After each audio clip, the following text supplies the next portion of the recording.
Seja muito bem-vindo a esse mais novo episódio do podcast Segue o Plano.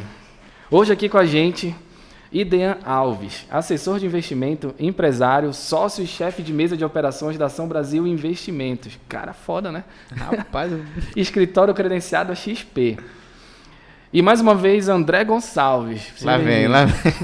Sócio aqui do escritório e investidor desde 2019. Tá mal contada essa história, não é 2019 não, é antes, que eu sei. E tá operado comprado na UIBR.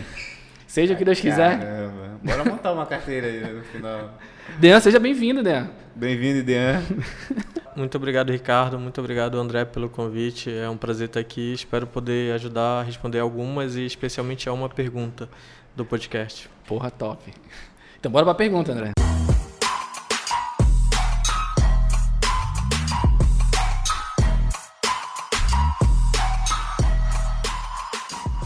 Afinal, investir em quem? No eu do agora ou no eu do futuro? Cara, só para definir antes, vamos definir qual é o eu do agora. Vamos supor o André, aqui hoje, 2021, agosto de 2021, é o eu do agora. O eu do futuro, quando é que é? Comprou um carro de 100 mil. Pois é, essa parte tu não contaste pro Idean não, né? Se endividou a torta direita. Não, mas o eu do futuro? É daqui a 10 anos, daqui a 20, 30? Qual Médio é e o eu longo do futuro? prazo a gente está falando aí? Qual é o eu do futuro, Idean? Primeiro, qual é o futuro? Qual é o eu do futuro? A gente fala de quanto tempo? Primeiro, qual futuro você quer? Qual é o seu planejamento? Se o seu planejamento é se aposentar daqui a 20, 30 anos, é ter independência financeira e tentar antecipar esse movimento de colocar o chinelinho e ir para a praia, ou se esse eu do futuro é alguém que quer comprar um imóvel, vai depender muito do seu objetivo. E para tudo isso a gente precisa de planejamento hoje. E o que a gente viu com a pandemia também que é muito importante ter o equilíbrio. A gente não pode viver como se não houvesse amanhã e gastar tudo. E como a gente estava conversando um pouquinho antes de começar, pessoas que têm uma renda alta, mas gastam até mais do que ganham e ainda assim... Até porque estatisticamente o amanhã sempre chega, né, velho? Estatística. Tanto é que a gente põe o despertador todo os dias. Isso, vou viver como se houvesse amanhã e fora, amanhã chega, o cartão chega, vai pagar essa porra. O cartão chega e assim como o tempo e a idade. E hoje, quem está vivendo como se não houvesse amanhã em fase produtiva, um laboral acima da média, vai perder capacidade produtiva ao longo do tempo. E por isso que é importante se planejar em relação a isso. Por isso, investir no eu do futuro é muito importante. Então, tentando pegar o que tu falaste aqui, o eu do futuro é mais uma escolha nossa, é para onde eu quero ir e principalmente como eu quero chegar lá. Seria isso? Exato, o como é muito importante, porque pode ser um como em que você vai poupar tanto e não vai viver no agora. Normal. Ou pode ser o contrário também, você vai viver como se não houvesse amanhã e de lá quando o futuro chegar, você vai ter que depender da ajuda de familiares, São os amigos. extremos, né, cara? O cara também não pode gastar tudo que tem, também mas não pode deixar de viver, né, cara? Como a gente gosta de falar, é o caminho do meio, o equilíbrio. Porra, acho que o equilíbrio é tudo. Para tudo pra vida, né, cara? E vamos lá. Quero investir no futuro, Idean. Primeiro passo. Qual é? O primeiro passo para poder investir, eu tenho que fazer sobrar. E como a gente estava comentando, né, muitas vezes, principalmente no Brasil, considerando que a gente tem mais de 70% da população endividada ou com alguma conta a pagar, a gente tem que pensar, para me fazer sobrar, eu tenho que economizar, gastar menos do que eu ganho. Acho que é uma regra básica. Só que normalmente o brasileiro, o que ele faz? Ele espera sobrar para poder investir. Só que você espera sobrar, normalmente não sobra, normalmente falta. Isso é uma maldição, né, na verdade, porque nunca sobra, né? Se for esperar sobrar, nunca vai sobrar. Cara, eu sou um cara que eu não tenho dinheiro na carteira, senão eu gasto. Foi a forma, o hackzinho que eu coloquei na minha cabeça, tipo assim, tá tudo na conta. E eu tenho 2 contas bancárias. Uma que eu não tenho nem cartão, que o dinheiro só entra, não sai. Se entrou lá, já era. Não uso nunca mais. É mais ou menos isso. E outra é pro meu dia a dia. Então, quanto mais dificuldade eu colocar para gastar o meu dinheiro, para mim é melhor. Foi o hackzinho que eu coloquei na minha cabeça. Tu acha que faz sentido isso, né? O cara consegue encontrar mecanismos para começar a sobrar? Sim, faz sentido. E eu acho que um dos principais mecanismos é primeiro se pagar. É você separar de 10 a 20, o que a gente recomenda 30% da renda mensal para se pagar e considerar como se você estivesse pagando o seu salário. Pensando nesse eu do futuro. Você está pagando o salário do eu futuro. Exato, do eu futuro. E assim você consegue fazer fazer literalmente sobrar dinheiro. E assim, você primeiro se pagando, você consegue ajustar o seu padrão de vida. Porque muitas vezes as pessoas vivem além do padrão que elas podem hoje. E esse também é um dos motivos para não sobrar. Esse hack que você usa é interessante porque você não tem um acesso tão facilitado ao dinheiro. Os bancos digitais, eles são bons porque alguns fazem render a liquidez diária, então você vai render lá igual ao CDI, só que você tem um acesso muito facilitado. Então, poxa, parece que está sempre sobrando dinheiro, aí você vai lá e se dá um motivo para gastar. A gente tendo contato com alguns clientes, alguns médicos, que um colega médico que indicou até comentou, não, conheço a minha amiga, ela parece que ela trabalha para gastar, enquanto ela não gasta, parece enquanto não zera a conta, enquanto não zera tá vivendo direito. Parece que a missão não foi cumprida. Tem um sócio aqui do escritório, né, ele conta a história que um tio dele todo dia botava 1.000 conto no bolso e saía para gastar. O dia que ele não gastava R$1.000, tá tudo errado. Ele saía com dinheiro. É verdade, é verdade. E aí, é mentalidade, né, cara? Sim. Assim, até para ser o que o Gustavo Cerbasi fala, até para ser mais saudável, é importante você destinar também, assim como você destina de 10 a 30% para investimento, destina de 10 a 20% para esse gasto de lazer, aquele que você não, assim, que você gaste sem pena. Acho que é importante também, até para que a gente também vê muito acontecer bastante. A pessoa economiza, mas não tem um objetivo. Ou economizou tanto e por não ter aproveitado a jornada, vai e gasta num carro de 100 mil, por exemplo. Viu, André? Olha aí, vai. Não que seja a referência. Mas vai ver que é o sonho do cara. Faz sentido. Se for sonho, vale a pena. Com certeza, vale a pena. Mas talvez ele tenha antecipado esse sonho de uma forma errada. Talvez ele tenha parte do valor do bem e tenha que financiar o restante. Que é o que acontece muito com um imóvel. Às vezes os casais jovens se unem, ninguém tem condições de comprar o imóvel, seja à vista ou seja em um prazo mais curto, e financia para 20, 30 anos. É uma das decisões mais importantes que você vai ter ao longo da sua vida. Pô, tu vai mobilizar um capital enorme. É 135 um custo alto. meses. Isso, e vai pagar normalmente de 1 a 2 imóveis e você não sabe se você vai querer morar, um exemplo, em Belém pelos próximos 20, 30 anos. Você pode ter uma oportunidade de trabalho muito boa em São Paulo, em Miami, e você vai ter uma dificuldade gigantesca. Cara, eu gostei do Miami. Já pensou em Miami? É meta, uma meta. Gostei da meta, né? Gostei dele, André. Pode ser essa a meta do futuro de vocês, eu acho. E assim, a gente pode planejar. O nômade digital, já pensou? Eu lá na Indonésia, é um lugar que eu quero ir. Gravando podcast aqui, só a tela aqui, a minha cara aparecendo, batendo papo com você. Tu sabe que não pode fazer baderna lá, né? Pô, pior, não pode. Não, mas eu sou estranho. Todo mundo que chega aqui eu falo. E eu lembrei outra coisa, outro hack meu, né? Eu tava numa pegada de não querer comer pizza, tomar cerveja, essas coisas assim. Eu falei, cara, quando me desse vontade, eu pegava R$100 e botava numa conta lá. Cara, em 6 meses eu guardei R$7.000. A vontade era grande, hein? Muito. Mas o que me assustou foi, olha o tanto que eu ia gastar de dinheiro com porcaria. Eu me aborreço, eu digo pra Domino. Entendeu? Pede uma de 12 porque, fatias. Querendo ou não, vai no cinema, tu com tua namorada. Não tem mais cinema barato. Pois é, pô. Então, tu pede uma pizza em casa. Não tem combo de menos de 70 pau. Entendeu? Aí duas coisas que eu vi, que eu conseguia guardar dinheiro, que é outro hackzinho meu, e o tanto que eu gastava com porcaria, cara, na rua. A gente vê também que a questão não é gastar, é gastar melhor, né, o dinheiro. Eu só vou conseguir gastar esse dinheiro de uma forma melhor se eu investir em mim. Em educação financeira. Eu vou descer um degrau a mais, é ter clareza do que a gente gasta, porque a maioria das vezes o cara usa o cartão e só vai ver o quanto gastou no final do mês, né? E não tem o hábito de entrar de 2 em 2 dias lá. Será o que foi que eu gastei? Porque o iFood é assim. Os aplicativos foram feitos para tu ter o consumo rápido. Então tu lá, confirma o pedido, pô, acabou, já debitou, velho. Tu não tem nem o tempo de pensar, será que eu quero? Não será calcula, que eu tô com fome? Né, que eu moro aqui do lado, vou pagar uma taxa de 17 pau. Não, mas tô nem aí. É o preço do conforto. O cara deu sextou, eu mereço uma pizza hoje. Lá vai sem conto. E quando você usa o cartão, normalmente você não tá devendo pro cartão. Você está devendo para o futuro, que normalmente as pessoas parcelam em 2, 3, 4, 12 vezes. Cara, isso é profundo, isso dói, inclusive, né? Quando tu deve para ti mesmo, tu tem essa consciência, isso faz doer, né? Tipo, eu me ferrei. Acabou meu carro de 100 mil, André. Não, tá bem. Virou carro de 80. Cara, eu queria falar contigo pegando esse gancho, né, da questão de sobrar. Uma coisa que a gente incentiva muito aqui no escritório é que, além de sobrar, a gente tem que agregar mais valor, produzir mais valor. Talvez seja uma saída também, né? Para a pessoa começar a poder guardar. Tipo, porra, eu tenho um orçamento apertado aqui, enxuto. Sei lá, R$1.000 por mês é meu orçamento e eu ganho 1.200. Se acontecer alguma coisa, já era, não consigo guardar. Será que não é uma alternativa também a gente agregar, produzir mais, ter uma renda extra, enfim, fazer alguma coisa para aumentar esse meu ganho, essa minha forma de guardar, né? essa minha receita? Fonte de renda. Porque eu vejo as pessoas muito focadas apenas em investir, mas não em produzir valor e ter dinheiro para investir. O que tu achas disso aí? O que tu tem para falar pra gente? Não só eu, mas em especial o Thiago Nigro, no livro do 1.000 ao Milhão, que ele até brinca, né? Do 1.000 ao milhão sem cortar o cafezinho. Que ele diz que são os 3 pilares, que é o gastar menos, como a gente já comentou aqui, o gastar melhor, não deixar de consumir, também deixar de viver. É você investir melhor, que é o que a gente também vai abordar aqui ao longo do podcast. E o segundo é ganhar mais, que muitas vezes a gente esquece que a gente tem essa possibilidade.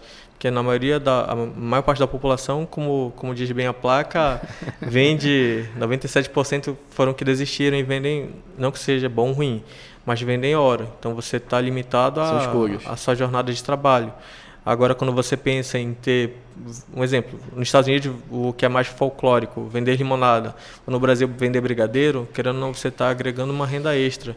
Então, você sai do salário mínimo de R$1.200, R$1.300 e passa a agregar na sua renda mensal R$200, R$300, R$400, que pode ser o dinheiro do investimento, ou pode ser o dinheiro de uma viagem, um lazer de curto prazo, que pode ser um jantar, uma viagem. Então, sim, acho que é uma boa saída. Né? Eu conheço uma jornalista aqui em Belém, a Dani. Inclusive, Dani, aqui, abraço pra ti, que ela vai vir aqui falar com a gente. Quando é que ela vem falar com a gente? Pois é, falta só ajeitar o horário dela. Hoje ela é repórter da Record. E a história dela é bem legal, bem parecida. Ela pagou a faculdade dela, ela se manteve na faculdade vendendo brigadeiro. E hoje ela é uma repórter que está aí na Record, na TV, fazendo sucesso, fazendo um bom trabalho. E são experiências que, pra mim, cara, valem a pena porque mostra que é possível, né, pô? Muita gente acha que não é possível. Porra, eu ganho um salário, tenho já filho, não dá pra gastar, vou sextar. É a gente que tá condicionada a viver do sextor, né? Passa a semana trabalhando pros outros, ganhando dinheiro pros outros, vendendo hora, trocando hora por aquele valor aí. E a vida é sextar. Aí eu pergunto, por que o cara não compra um livro do Thiago Nigro, por exemplo? Pô, vai pro YouTube, cara. E aí diz que não tem condições de aí investir, o cara né? pega, ele terceiriza a responsabilidade da vida dele para um terceiro. Aí isso eu comecei a perceber, estudando, vendo as pessoas. Quanto mais tu terceiriza a tua vida, menos tu ganha. Só que as pessoas não querem sentir a dor, cara, de tomar conta da vida. Porra, agora a culpa é minha. Como a culpa é minha, foda-se, eu vou estudar, vou dar o jeito, vou trabalhar até domingo e feriado. Mas aí o cara começa a ganhar mais, é natural o cara ganhar mais. Aí o cara começa a investir mais, o cara começa a se preocupar melhor com o que ele vai gastar, né? Porque não tem segurança do que vai receber mês que vem, então vou segurar aqui, vou investir aqui. Aí começa a ter uma outra visão. Mas eu acho que isso só com a dor, né, Irene, traz essa sabedoria, essa experiência, né? Tu vê isso muito na prática? Sim. Essa mudança de pensamento, cara? Com certeza, né? Um dado que o próprio Benchimol trouxe no evento que a gente fez em Belém, que antigamente qual era o sonho do brasileiro, do jovem brasileiro entrando no mercado de trabalho? Passar no concurso público. Então, ter estabilidade, ter uma carreira de 20, 30 anos com salário relativamente previsível. E hoje, boa parte desses jovens buscam empreender. Então, já é um pouco dessa mudança de mentalidade. Então, se a gente for olhar para os países desenvolvidos, a maior parte deles tem uma bolsa de valores bem desenvolvida, a maior parte deles tem uma gama de empreendedores bem relevantes, se a gente olhar Estados Unidos, Europa e agora a China, isso assim, é numa escala muito maior que o Brasil. Então a gente ainda tem muito a caminhar, mas eu acho que os primeiros passos que a gente está dando já são bem interessantes. Porque quem paga tributo, quem gera emprego, são os empreendedores, querendo ou não. Então eu acho que quanto mais... gera valor, né, cara? Quanto mais a gente tiver, não que você precise ser empresário para empreender, mas quanto mais empreendedores nós tivermos, mais renda nós vamos gerar enquanto país, enquanto nação. Acho que... É gerando negócio, né? Até aquele cara que, que é um encanador, um marceneiro, enfim, presta algum tipo de serviço e é empreendedor. Ele está gerando valor, está fazendo o dinheiro circular e tudo mais. O grande problema na pandemia para mim foi que o dinheiro parou de circular de forma orgânica, né? Muitas coisas fecharam, outras coisas pararam de funcionar, se fechou, aí deu esse problema. Aí gerou um ponto que eu vi, as pessoas começaram a empreender por necessidade, que é o pior tipo de empreendimento. Vai na marra, pega o cartão, estoura cartão. A chance de dar errado é muito alta, extremamente alta. Mas esse é o assunto para outro podcast, Dan. Vamos voltar para cá. Tu falaste, para investir tem que sobrar, ou então tem que aumentar a força de produção, agregar valor. Tá, consegui, tenho dinheiro. Como é que começa? Por onde investir? Começar pelo quê? Dá uma ideia pra gente aí. Como é que tu trabalhas? Como é que tu aplica nos teus clientes? Tá, existem diversas formas de a gente começar. Eu estava até comentando com um cliente hoje que o brasileiro tradicionalmente investia em poupança, né? Até porque pela legislação anterior a poupança pagava bem, a gente tem um histórico de Selic elevada, como é o cenário atual, de 3,75, mas o cenário mudou, a legislação mudou. Hoje a poupança com uma Selic acima de 8,5 paga 6% por ano, mas a TR que é zero, então você vai estar ganhando 0,5 por mês, enquanto tem uma Selic, para quem não sabe a Selic, né, nossa taxa básica de juros, pagando mais de 1%. E de lá, eu estou começando a investir, o que é que eu preciso fazer? Primeiro passo, eu posso abrir conta, pode ser no banco digital ou no nosso caso numa corretora, que é a XP Investimentos. De lá, o primeiro passo seria formar reserva de emergência. Reserva de emergência, caso algo dê errado ao longo do caminho, e pode dar muito errado. Se uma prova pode disso. dar merda, vai dar. Vai dar, como diria o Murphy. Exato. Cara, tudo pode piorar. Certamente vai dar. Diria a pandemia, né? Que quem não estava preparado com sua reserva de emergência, mesmo quem tinha, acabou passando bons bocados. Então, a reserva de emergência é, digamos, uma garantia mínima de que se algo der errado, a sua reserva não vai ser Deus, não vai ser a família, não vão ser os amigos. Vai ser o agiota. O agiota, que pode ser, enfim, o que bate. Que bate e que mata. Tem que saber escolher até o agiota. Vai ser o valor que você poupou, né? E querendo ou não, toda vez que você está poupando, você está não só investindo dinheiro, você está guardando tempo. Então, tempo que pode lhe fazer falta ou pode sobrar lá na frente. E quando você começa a investir, isso é uma garantia mínima. Depois que eu formei a minha reserva, que normalmente ela deve representar de 6 a 12 meses dos seus custos mensais, formada a reserva, a gente vai pensar em objetivos de médio e longo prazo. Médio prazo, vamos pensar talvez numa viagem, a compra ou a troca de um carro, vamos pensar talvez um filho queira fazer uma faculdade. Longo prazo, vamos pensar na compra de um imóvel de uma forma mais planejada e não financiado em 20, 30 anos. A gente pode pensar também em aposentadoria, independência financeira, ou talvez abrir um negócio, alguém que queira fazer essa virada de chave, deixar de ser empregado e começar a empreender. Então é importante ter uma reserva para que seja uma empreitada um pouco mais segura e não aquele empreendedor de necessidade que normalmente vai vender o almoço para comprar jantar. Então isso ajuda a aumentar assim, sua taxa de sucesso não só nos investimentos, mas também no empreendedorismo. Então esse seria o começo e o fim.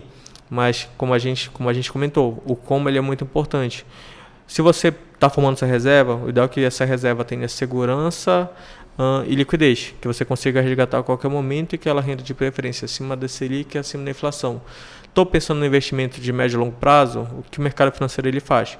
Quanto mais tempo você aplicar, maior a taxa ele tende a te pagar. Quanto menor o prazo, menor a taxa. Nada é de graça. Então, já que você consegue... Nem um café. Espero que esse aqui eu consiga pagar no final.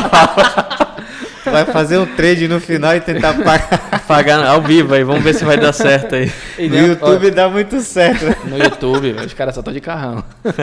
Cara, tu falaste sobre reserva de emergência, deste uma aula legal.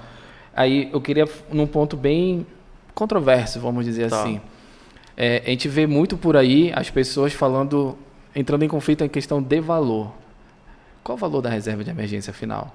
3 meses da renda do cara? De 6 a 12. De 6 a 12. Quer dizer, se algo der errado, digamos, se você foi demitido, sua empresa faliu, que você consiga manter os seus gastos mensais recorrentes. Né? Com os teus compromissos. Com os compromissos, meses, né? até que você consiga se realocar no mercado, seja no mercado de trabalho, seja abrindo um novo negócio, para que você consiga respirar. Porque senão você vai estar sempre a água vai estar sempre batendo no bumbum. Você não vai conseguir... E assim, quando a sua vida com a cabeça um pouco mais tranquila. A outra coisa é você ter que aceitar a primeira proposta que aparecer, porque você tem que pagar boleto mês que vem. Então isso te dá mais segurança. E psicologicamente é muito saudável ter a reserva de emergência. A única certeza que o cara tem é que o boleto chega, né? Então o dinheiro ele tem que estar lá para pagar. Se até o boleto vence, você pode vencer também. Cara, a gente tá... Eu tava torcendo por ele. Que bom que ele venceu.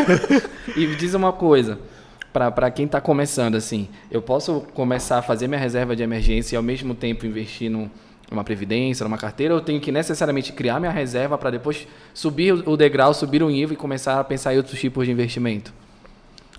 O ideal é que você forme primeiro a reserva, mas claro, você pode pensar em previdência desde que seja, dependendo do montante que você aporte mensalmente, desde que seja um valor menor. Como a gente gosta de falar no escritório, o dinheiro de previdência é um dinheiro pequeno para longo prazo. Então, se você consegue aportar R$100, digamos, ganho um salário mínimo, quero aportar R$300 por mês, tá me sobrando esse montante. Você pode aportar 200 na sua reserva e 100 em previdência. Porque também, se algo der errado, a previdência também não deixa de ser uma opção. Isso não só pensando em você, mas também pensando nos seus dependentes. É porque uma vez eu li, cara, que para quem tá na fase de... Porque tem assim, eu lendo, né? Tem a fase que a gente tá se atualizando, enfim, estudando, graduando, depois a gente vai para a força de trabalho, que é a fase que a gente vai acumular, é mais ou menos isso dentro do planejamento, né? Depois a gente vai fazer a manutenção e depois a vida louca e viver tudo aquilo que a gente gastou, que a gente conseguiu construir durante a nossa vida. Tipo a gente aqui, a gente já passou da fase de estudar, de se aprimorar tecnicamente falando, sei lá, porque estudar a gente sempre está estudando. Isso, só pontuando que é nessa fase onde você deve principalmente não só investir, mas gastar em experiências de vida. Nessa parte que a gente está aqui se graduando. Agora a gente está entrando nessa fase de acumular. Uma vez eu li que a previdência nessa fase não faz sentido. Na fase que a gente está aqui de ganhar dinheiro, de produzir mais valor, de sempre, todo mês batendo meta, querendo ganhar mais. Faz sentido, cara? Qual é o momento certo de eu pensar em previdência? Eu já sei que o meu primeiro passo é, preciso ter uma reserva de emergência, preciso ter um dinheiro... Deu merda, a China entrou em guerra com os Estados Unidos, acabou. Guerra nuclear, tem meu dinheiro guardado. Se duvidar, nem vague depois a porra do dinheiro, né, numa guerra. Mas enfim, tá lá o dinheiro guardado. Beleza, agora o próximo passo é qual? É previdência? É começar a investir em outros produtos bancários? Como é que funciona? Como eu comentei, eu acho que a previdência não vai ser a principal parcela da tua carteira, mas se for possível um valor menor, é interessante, porque se a gente, vamos pensar, existem 2 modelos de tributação em previdência. Um que é o progressivo, que vai acompanhar a tabela, como vocês bem devem saber, vai acompanhar de acordo com a faixa do imposto de renda. Então, se eu sou tributado na máxima, eu vou pagar 27,5%. No resgate, tem a regressiva, que vai decair no imposto ao longo do tempo. Começa em 35%, decai 5% a cada 2 anos. A partir de 10 anos, você vai pagar a alíquota mínima, que é de 10%. E, além disso, qual é o benefício da Previdência? Que ela te dá uma eficiência tributária absurda. É como se você tivesse um fundo exclusivo na prática, porque toda alteração e toda mudança que você faz em Previdência, você não é tributado. Então, você só vai pagar imposto daqui a, digamos, a 20, 30 anos quando você resgatar. Enquanto isso, vai estar rendendo. Isso te dá, a gente fez esse estudo, de 10% ao longo de uma década. Porque a Previdência não deixa de ser investimento. É isso que as pessoas, às vezes, não entendem tão bem. Você vai estar investindo, só que num produto que, se bem aplicado, você vai pagar a menor alíquota do mercado, que é 10%. Por exemplo, se eu investir em uma renda fixa, como Tesouro Direto, CDB, LCI, LCA... salvo a LCA, LCA que é isento, mas CDB, Tesouro, debêntures, em sua maioria eu vou estar sendo tributado de 22,5% a 15%. Então, a menor alíquota que eu consigo chegar em renda fixa e em renda variável é 15%. Agora, se eu olhar para a Previdência, eu vou estar pagando 10%. Então, se torna mais vantajoso olhando a médio e longo prazo. Agora, para curto prazo, não é a melhor opção. E a gente já cansou de ver. Cliente que foi aplicado em Previdência com dinheiro que era para que ele seria a reserva de emergência. Esse não é o ideal. É um dinheiro que você também não vai contar, mas pensando no eu do futuro de médio e longo prazo. Cara, tu estavas falando de imposto, né, cara? Impressionante como o nosso maior sócio sempre vai ser o Estado. Vai ser o Estado. Independente do que tu fizeres, tu vai ter que deixar um pedacinho aqui para ele manter tudo que a gente está trabalhando. É que eu vejo que eu fiz tudo errado a minha vida toda. Eu já comecei investindo, fui na renda variável. Eu fazia lá o perfil do investidor, né? Iniciante. Cara, mas é iniciante, muito moderado, e nunca dava o arrojado, né? Eu falei, não, tem alguma coisa aqui. Aí eu fui mexi, até que eu consegui mudar lá, mas foi na malandragem, não que aqui fosse o meu perfil, né? É porque o jovem tem muito disso também, né, cara? Porra, eu quero começar jogar no nível hard. Eu já fui pra renda variável, né? Ações e fundos, e graças a Deus tô até hoje lá. Cara, eu tenho um perfil um pouco mais de moderado para arrojado, mas eu não gosto muito de... Você vê que o meu perfil é insalubre agora? Falando insalubre, né? Eu vou te contar a história de um rapaz que falou comigo no Instagram, cara. Uma vez eu postei algo sobre investimento, algo disso que a gente tá falando. Só investe que tem dinheiro, algo desse tipo. Aí ele me chamou e falou, cara, eu tenho 70% do meu patrimônio em Bitcoin. Eu falei, puta que pariu, cara. Traz o Oscar pra esse rapaz. Falei, porque eu tô blindando meu patrimônio lá. Eu falei, caralho. É porque é reserva de valor. Cara, assim, eu não entendi o raciocínio dele. Cara, e se por favor estiver me escutando, me explica, porque eu não entendi até agora. Como assim 70% do Bitcoin anda? É porque existia o mito /lenda de que uma lenda urbana. O Bitcoin, assim como os criptoativos de modo geral, poderiam servir como reserva de valor. que isso quer dizer? Significa que eles conseguiram corrigir o seu dinheiro ao longo do tempo, mas veio a pandemia, caiu 40% igual a Bolsa de Valores.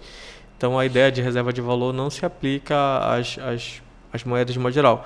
A quem poderia se aplicar, talvez, mas ainda assim não significa que seja um bom investimento, é o ouro. Então, no momento de crise, o mercado... Eu curto investir em ouro. Ouro e prata. Aura Minerals. Vai lá em casa. Mentira, não tenho, não.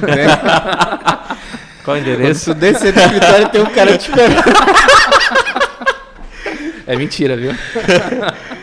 E normalmente o que acontece? Em momentos de crise, o mercado busca segurança. E a primeira moeda de segurança do mundo são os títulos americanos. Até por isso, a alta de juros por parte do Fed faz ter uma migração natural de capital dos mercados emergentes, seja renda fixa, seja a bolsa de valores, para as treasuries, né? O tesouro direto dos Estados Unidos. A segunda opção seria o dólar, por isso que o dólar ao longo do tempo se valoriza. O dólar a R$2 é caro, vamos ver hoje, o dólar a R$4 é caro, não sei, o dólar a R$5 é caro. Se a gente olhar daqui a 5 anos o dólar tiver, sei lá, 7, 8, 9, a gente vai se perguntar se o dólar a 5,30, 5,40 é caro.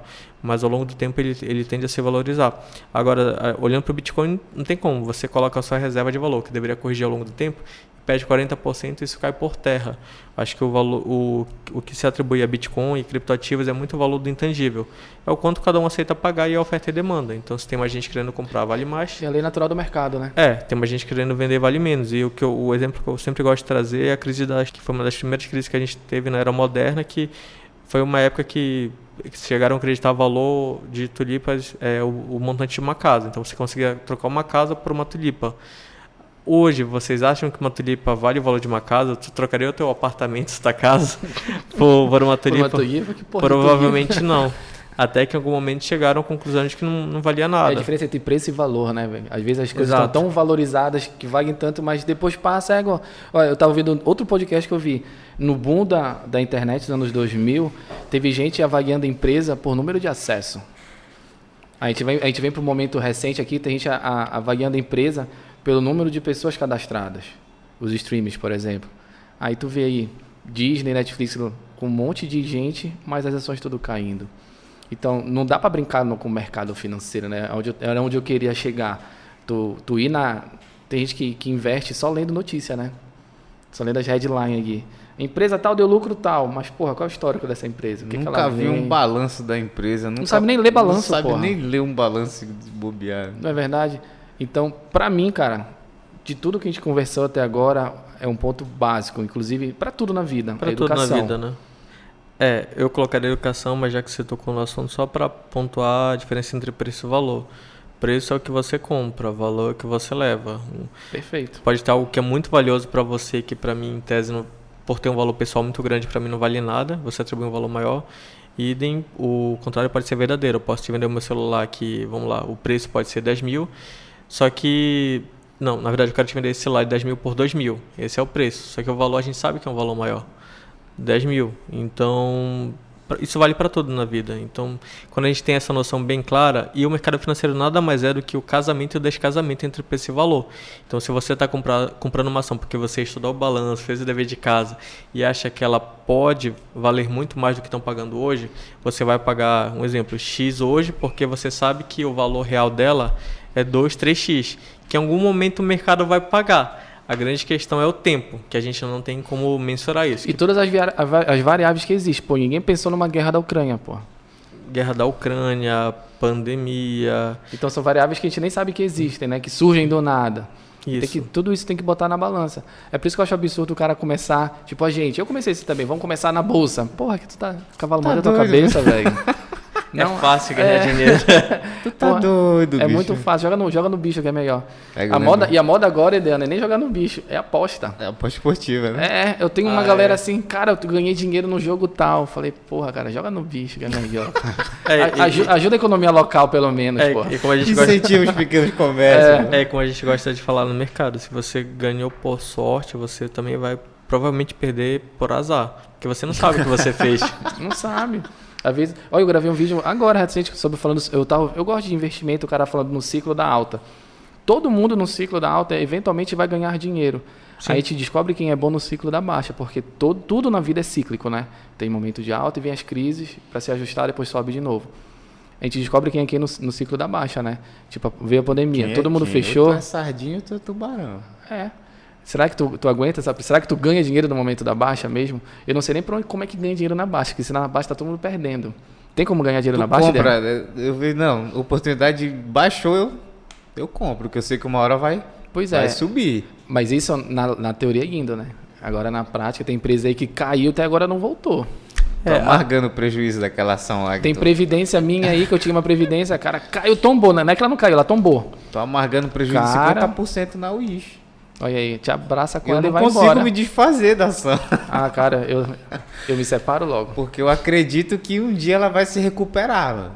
A grande questão no mercado é o emocional. Tem até um estudo da Fidelity, uma grande gestora americana, que diz que os principais fundos do mercado americano renderam entre 19% de rentabilidade por ano, o que é fenomenal. Aí vocês se perguntam, qual foi a rentabilidade média dos investidores desses fundos? Vocês têm uma ideia? Fosse para dar um chute. Sei lá. De 2% a 3%. Justamente por isso, porque quando o fundo estava subindo era o fundo do momento e as pessoas iam lá e investiam, e quando estava caindo, esse fundo está ruim, iam lá e tiravam. Então o fundo ganhou de 19% a 20% e os investidores médios de 2% a 3%. Muito por conta do emocional. É muito mais emocional, né, cara? Mas é questão de informação. Eu sou um cara que eu prefiro investir em fundos, porque eu sinto que tem um profissional trabalhando por mim aqui, mesmo pagando a taxa administrativa. Não pode ser de 3%, porra. Aí de 1 até 1,5%, eu acho interessante pagar. É saudável. Cara, porque tu tem uma coisa que eu acredito, se a gente remunerar o processo, tudo anda. Então, porra, se eu quero um fundo capaz, com pessoas capacitadas, tem que remunerar o processo. Eu ganhando, ele vai estar ganhando. É a minha lógica, mas enfim, não sei se funciona. Mas voltando, senão a gente vai falar bastante coisa aqui. Inclusive, abre logo o meu notebook para mostrar minha... Não, brincadeira. Vamos lá. Voltando. Já falamos a gente já falou sobre sobrar para poder investir, para poder guardar. Já falamos sobre a reserva de emergência. Já falamos que depois disso pode vir a previdência ou carteira de investimento. E agora, como é que a gente mantém isso aí, Deno? Como é que mantém um planejamento, cara? Eu acho que para a gente entender como manter o planejamento é muito importante entender as variáveis.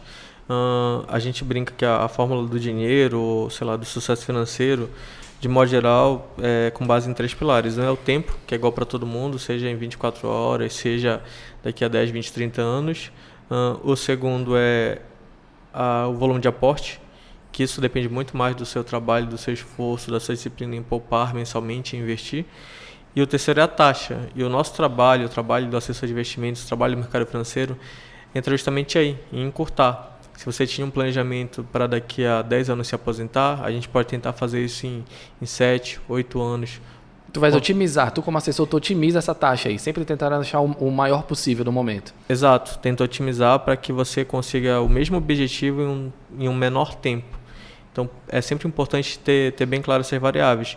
Então, não tem segredo, não tem mistério. Ou você ajusta um tempo, você deixa de tentar se aposentar em 10 anos, porque você não vai conseguir aportar mensalmente um valor relevante, ou porque a taxa hoje, digamos, da Selic de pouco mais de um ano atrás, está pagando 2%, ou porque a taxa do mercado não é tão boa, então você desiste, ou, claro, você calculando, você não vai chegar em 10, vai chegar em 15, vai chegar em 20. Porque as outras variáveis não foram possíveis alcançar. Agora, se você consegue aumentar o volume de aporte, consegue aumentar a taxa, isso aqui é cada vez menor. Esse que é o grande ponto, que às vezes as pessoas não têm essa sacada. E o tempo multiplica isso aí, né? O tempo, para mim, é o fator primordial. Se o cara tiver paciência, cara, os juros compostos é o que faz a bola girar e ficar maior, cada vez maior sempre. Neve, né? Que é exponencial, que inclusive é o nome da bibliografia do Warren Buffett, né? Que é a bola de neve. E ele fala muito desse efeito. Vocês sabem o que foi mais difícil para o Buffett? Eu vi, foi ganhar parece que o primeiro milhão, o primeiro 100 mil, alguma coisa assim. Que é o maior investidor da história, ele investe desde os 11 anos. Foi fazer o primeiro bilhão, que ele fez com 58 anos. O bi de bola. Um bilhão de dólares. Não é R$1.000 não, pô. E depois de um bi, tem um estudo que mostra que 90% da fortuna dele, que hoje é próximo a 100 bilhões de dólares... Veio depois, foi muito mais curto, né? Foi formada a partir dos 65 anos. Hoje ele tem 92, fez agora em agosto, 92 anos de idade, mais 65%. Cara, 92 tirando 11 fica 81 anos. E tá só investindo há 81 anos, cara. É uma lenda viva, né, velho? Não, isso só mostra que, cara, tu tens que ter paciência, véio, não adianta. É plantar pra colher sempre. Não tem como, não existe porra de... Não tem como colher aquilo que tu não plantou. Não plantou. E é tempo. Ambição universal, né? E tem muito cliente que chega lá, como é que eu faço pra investir que nem o Buffett? Ou algumas referências... Trabalha igual ele, filha da puta. Ou algumas referências locais que hoje estão bem famosas, como o Luiz Bassi, que é o nosso investidor pessoal física, em bolsa de valores. Faça a mesma coisa, invista em boas empresas que pagam bons dividendos, que te deem uma boa taxa de retorno, faça isso por 50... Não vende na baixa. E faça isso por 50, 60 anos. É que todo mundo quer ficar rico rápido, né? Cara, eu falo muito para as pessoas que vêm aqui. As pessoas querem ter o resultado, mas não querem viver o processo, cara, das outras pessoas. Não é verdade? Porra, quer investir igual o Barça, então passa 50 anos depositando todo o mesmo valor e os dividendos e reinveste. Não vai comprar carro, não viaja, velho. Entendeu, cara? Não ostenta. Mas são escolhas, cara. No final de tudo são escolhas. Não tem certo nem errado. Tem. O teu eu do futuro merece o quê? Eu acho que a gente tira de hoje isso aqui, né? No final de contas, tu quer que o teu eu do futuro com 50 anos esteja onde? Em Belém ou na Indonésia fazendo videochamada com os outros? É mais ou menos isso. Um morning call, né? Eu acho. E André, chegou aquele momento, André. Crava no peito dele essa estaca, Ricardo. E Dan, cara, a gente tem um momento aqui, cara, que a gente gosta de ouvir histórias, cara. A gente gosta de saber de derrotas. Porque a gente acredita que o mundo não é perfeito. Aliás, o mundo não é perfeito, né? As pessoas gostam muito de mostrar só a parte boa. A gente queria ouvir uma derrota tua, cara. Conta aí uma última derrota tua. Aquela operação assim, compra que vai subir e caiu, despencou, sei lá. Um cliente teu que deu uma derrota. Pode contar? Tem, aliás. Porque assim, as últimas experiências que a gente teve aqui, assim, a derrota é assim, porra, eu perdi o emprego, mas ganhei na loteria 10 mil. Porra, isso não é derrota, velho. É mais ou menos assim que vem pra cá. Eu acho que uma das coisas mais difíceis de fazer no mercado, que de vez em quando a gente tenta, muitas vezes o que acontece para você operar no giro é acompanhar fluxo, só que muitas vezes o fluxo pode mudar repentinamente. Quando você faz operações de um prazo mais curto, às vezes o que normalmente acontece, e aí essa seria a derrota. Às vezes você fez uma operação vencedora, aí você vai naquela autoconfiança, não, eu vou fazer outra operação. Aí nessa segunda operação normalmente você erra. Então qual é o ideal? Você fez a operação vencedora, vai para casa, coloca o lucro no bolso, paga cafezinho e mostra na internet, não. Mas o cara tá beirando a ganância, né? Aí você... Sapateia na cara da concorrência. Que é justamente o fator emocional. Às vezes você já, cansou de ganhar dinheiro naquele dia, mas vamos para mais uma operação. E nessa segunda operação, normalmente você perde, às vezes devolve tudo que você ganhou. É muito comum e eu contaria essa. Já tiveste essa experiência? Já perdeste dinheiro na bolsa, assim, cara? Claro que a gente mais faz. Mentiroso aqui que fala que só ganha. O que mais, até para curva de aprendizado. Claro que com o tempo a gente vai amadurecendo e consolidando a nossa estratégia de investimento, mas no começo o mais comum é errar a operação. Então já ganhei dinheiro, por exemplo, em Petrobras, e voltei para perder dinheiro em Petrobras. Foi aquela operação para tirar a foto do cafezinho, deu ruim. Exatamente, o que é super normal. E a gente aprende. Bateu tua meta diária, tua meta semanal, vai fazer outra coisa da vida. Ideia me diz, ideia é o quê? Conservador, moderado, arrojado ou insalubre? Assim, quando a gente sabe o que a gente está fazendo, a gente se acha um pouco, vamos dizer, conservador porque a gente sabe o que a gente está fazendo, mas em termos de suitability, agressivo. Quase insalubre, flertando com essa salubridade. E o que a gente aprende também na profissão, que normalmente o perfil do cliente é o perfil do assessor. Só que hoje eu reflito muito. Eu não devo refletir o meu perfil para os meus clientes, porque o nível de risco que eu tolero não necessariamente é o nível de risco que o meu cliente tolera. E o nível de dores são bem subjetivos, né, cara? Exato. E a gente diz, onde é que a gente avalia o emocional? No estômago. Então, se o cliente está incomodado com o tamanho da posição, não é que ele não deve investir em bolsa, em ação, em fundo imobiliário. É que ele deve ter uma posição menor do que ele tem hoje. Então, normalmente a gente ajusta a posição. Se o cliente está desconfortável, ele está tomando mais renda variável do que ele deveria. Cara, eu lembro na pandemia, quando aquela queda, quando despencou, cara. 40%. 50% de prejuízo, cara. Eu falei, fudeu. Você já te desfez daquela ação? Não. Aí eu esperei subir tudo. Né? Nem tudo subiu, voltou como deveria voltar. Mas teve coisas no prejuízo que eu me desfiz. Bora montar uma carteira agora com o IDEM? Oi, BR, Cogna, Ui Soluções. Não, e cara. O grupo Eternity. O brasileiro, ele gosta muito dessas teses não vou dizer nem do perdedor, mas daquela volta por cima da Fênix, aquela empresa que, por algum motivo, sabe-se lá qual, vai se recuperar, do nada, assim, aleatoriamente. Que conseguiu fazer o turnaround. Que o próximo trimestre. E 90% dos casos não consegue. Balanço mentiroso, né? Tem um balanço mentiroso aí. Vai ver o Buffett tá investindo. Varejo. E, cara, pro cara que tá começando hoje, pra gente começar aqui a reta final do podcast, o cara que tá começando hoje, o que tu falas? Qual é a dica que tu dá? Qual é o conselho? Além de te procurar. E faz o quê? Abre uma conta na corretora, preferencialmente esse cara é muito bom, velho. Eu vou deixar tu fazer esse mexer aqui. Esse cara é muito bom, parabéns, Adriano, você é bom, velho. Preferencialmente na XP Investimentos, no caso com o time da Ação Brasil. História credenciada XP há mais de 12 anos e que atende não só no Pará, mas também no Brasil e no exterior. E de lá, primeiro passo, começa com reserva, como a gente já falou, investe em renda fixa com liquidez diária. Hoje, com uma Selic pagando 13,75, você consegue ganhar mais de 14% livre de risco. Então, qual negócio você consegue uma taxa de retorno de 14% ao ano, né? De 14%, garantido. Né? 14% ao ano garantido, sem ter risco do negócio, risco trabalhista, risco tributário, N variáveis que a gente não controla. Então, começa por renda fixa. Gosto muito de renda variável, pensa sempre a médio e longo prazo, como o Ricardo comentou. A economia, assim como a vida, ela é cíclica, então vão ter momentos de alta, vão ter momentos de baixa. Eu acho que o principal que a gente deve avaliar é olhar preço e olhar valor. Será que o que eu estou comprando hoje tem um valor, pode ter um valor muito maior lá na frente? Se sim, compra e carrega para longo prazo. Qual vai ser o movimento da bolsa mês que vem, semana que vem, amanhã, ninguém sabe. Mas se você olhar ao longo de uma década, normalmente ela se valoriza em torno de 90%. Mas é uma década, não é um mês. Então sempre tem visão de médio e longo prazo. Exato. E Dan, eu vi uma pesquisa uma vez, cara, que fizeram um levantamento assim dos últimos 30 anos, por exemplo. Algo do tipo assim. Ele mostrou que o retorno da renda fixa foi muito maior do que o retorno da renda variável.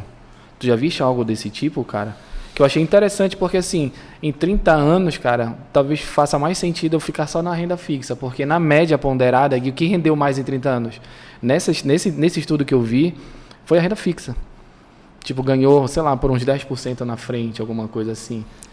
A gente tem que ter cuidado com as médias, primeiro ponto. Segundo ponto, existem duas forças da natureza no Brasil. Um que é a Selic, né, que é a taxa básica de juros, e outro que é a inflação. Então, a gente sabe que inevitavelmente ambas vão ser elevadas. Se a gente considerar a inflação da última década, foi quase 90%. Então, e a gente comenta no mundo dos investimentos, não sei o que fazer com o meu dinheiro, e não quero ter o trabalho, e não quero que ninguém toque nele. Coloca em título de inflação, IPCA mais 7, IPCA mais 8. E deixa rolando. Que vai corrigir. Pelo menos o poder de compra tu garante. Corrige e você ganha lá mais 7, 8% em cima, sem pensar muito sobre. Agora, quando a gente fala, rendeu mais que a renda variável, a gente está olhando para o índice que é o Ibovespa, que são as ações mais negociadas. Sim. E não necessariamente são as melhores. O parâmetro é o Ibovespa, é a média de toda a bolsa. Exato. Então, podem ter estratégias como a estratégia de dividendos, podem ter ações, não somente via varejo, e outras que renderam acima da média. E quando você investe, por exemplo, via um fundo de investimento, seja multimercado, ou principalmente de ações, você está buscando ganhar a média, que é o benchmark desses fundos. Então, se você tem um fundo como um Constellation, um Real Invest, um IP, que está rendendo acima do Ibovespa, esse é um investimento interessante. Agora, se ele não está conseguindo bater o Ibovespa, troca e é válido. E claro, sempre observar o perfil do investidor. Se você tem perfil para risco, a renda variável ao longo do tempo se mostra, na maioria das vezes, muito mais vantajosa. Agora, se você não quer tomar risco, deixa na renda fixa que ela vai render. Cara, no final, assim, tem informação para todo mundo, né? Tem. Acho que o mais importante para corroborar ideias e teses para todo lado. Eu acho que o mais importante é respeitar o perfil de investidor. Que às vezes o que acontece, o investidor ele não respeita e pergunta qual que mais rende. Aí eu te pergunto qual é o teu perfil. Que eu te indico qual pode mais render dentro da tua realidade. Dentro do teu perfil. Exato. Porra, que vale abaixo de 100, tá caro, tá barato? Não pode, porra. Agora aqui não pode. Não pode? Mas quando desligar ele vai falar.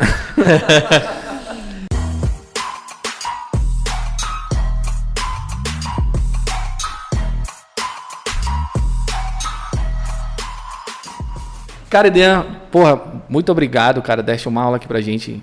Literalmente uma aula de como começar, como se manter e aonde chegar. E volta sempre, cara. Obrigado mesmo. Eu que agradeço, espero ter contribuído. E se ficou alguma dúvida, podem contar com a gente também.